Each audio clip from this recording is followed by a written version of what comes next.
ආශීර්වාදලත් අබල දුබලතා. උන්වහන්සේද මාගේ කරුණාව නුඹට සෑහේය. මක්නිසාද දුර්වලකමේදී මාගේ බලය සම්පූර්ණ වන්නේ යයි මට කීසේක. එබැවින් ක්‍රිස්තුස් වහන්සේගේ ශක්තිය මා කෙරෙහි පිහිටන පිණිස මාගේ දුර්වලකම් ගැන ඊතා සන්තෝෂයෙන් පාරට්ටු කරගන්නෙමි. 2 කොරින්ති 12:9. ශුද්ධ පාවුල්තුමා වර්ණනා කරන මෙම දුර්වලතාවය කුමක්ද? ඔහු සඳහන් කරන්නේ යම්කිසි රෝගයක් හෝ ශාරීරික දුබලතාවයක් පිළිබඳවද? එසේත් නැත්නම් ආත්මික දුර්වලතාවයක් ගැනද? නෑ, එසේ විය නොහැක. මන්දයත් දේව බලය යමකු මත නිවාඩු ගන්නට සැලැස්වීමට මේවාට නොහැකිය. එසේ වීනම් මෙම දුර්වලතාවය කුමක්ද?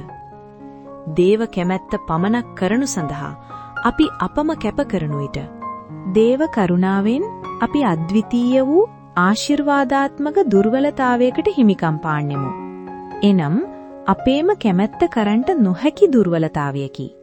අපේම කැමැත්ත කිරීමට අපට කිසිදු ශක්තියක් නොමැත. මහිමාන්විත දුර්වලතාවයක් ලෙස අපට මෙය හැඳින්විය හැකිය. මන්දයත් මෙම දුර්වලතාවය අප මහිමයෙන් මහිමයට රැගෙන යනු ඇත. උන්වහන්සේ දුර්වලකමින් කුරුසියෙහි ඇනගසනු ලැබූසේක. 2 කොරින්ති 13:4. මින් ගම්‍ය වන්නේ ක්‍රිස්තුස් වහන්සේ තමන් වහන්සේගේ කැමැත්ත කරන්ට දුබලව සිටි බවයි. මට තනිවම කිසිවක් කරන්ට නොපුළුවනයි යේසුස් වහන්සේ පැවසූසේක. ඇතැම්හු තම කැමැත්ත කිරීමෙහිලා බලවත්ව සිටිති. දෙවියන් වහන්සේට ස්තුති වේවා. බලවතුන් බොහෝ දෙනෙකු එතුමන් කැඳවේ නැත. මක්නිසාද සහෝදරේනි, නුඹලාගේ කැඳවීම එනම් මාන්සේ ලෙස ප්‍රඥාවන්ත බොහෝ දෙනෙක්වත්, බලවන්ත බොහෝ දෙනෙක්වත්, වංශවත් බොහෝ දෙනෙක්වත් කැඳවනු නොලැබූ බව බලන්න. 1 කොරින්ති 1:26. අප අපවම කැප කරමින් අපගේම කැමැත්ත නොකිරීමට තීරණය කරන විට අප සම්පූර්ණ වූ දේව කැමැත්ත කරන පිණිස අපගේ දුබල ශරීර මතට දේව කරුණාව දිව්‍යමය වූ ශක්තියක් සමගින් පැමිණෙනු ඇත.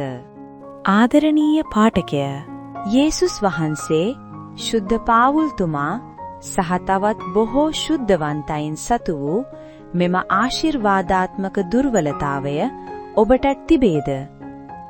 එසේ නොමැතිනම් ජීවිතයේ ඉතිරි කාලය තුලදී දේව කැමැත්ත පමණක්ම කිරීම සඳහා මේ මොහොතේදීම ඔබේ දිවිය කැප නොකරන්නේ මන්ද? ඔබ එසේ කරද්දී දෙවියන් වහන්සේගේ ශක්තිය ඔබ තුල සම්පූර්ණ වන අතර දේව කැමැත්ත කිරීම පිණිස අවශ්‍ය කරන කරුණාව දෙවියන් වහන්සේ වෙතින් ඔබට වගුරුවනු ලබනවා ඇත. එහෙයින් ක්‍රිස්තුස් වහන්සේ උදෙසා පැමිණෙන දුර්වලකම් වලටත්, අන්තරායවලටත්, හිඟකම් වලටත්, පීඩාවලටත්, විපත්ති වලටත් ප්‍රසන්නව සිටිමි. මක්නිසාද මම දුර්වලව සිටින කලම ශක්තිමත්ව සිටිමි. 2 කොරින්ති 12:10 පදය. අප අපේම කැමැත්ත කිරීමට දුර්වලව සිටින විට දේව කැමැත්ත කිරීම සඳහා අප ශක්තිමත්ව සිටින බව මින් ප්‍රත්‍යක්ෂ වේ. අද දින දෙවියන් වහන්සේගේ වචනයට සවන් දුන් ඔබ සැමට ජේසු පිහිටයි.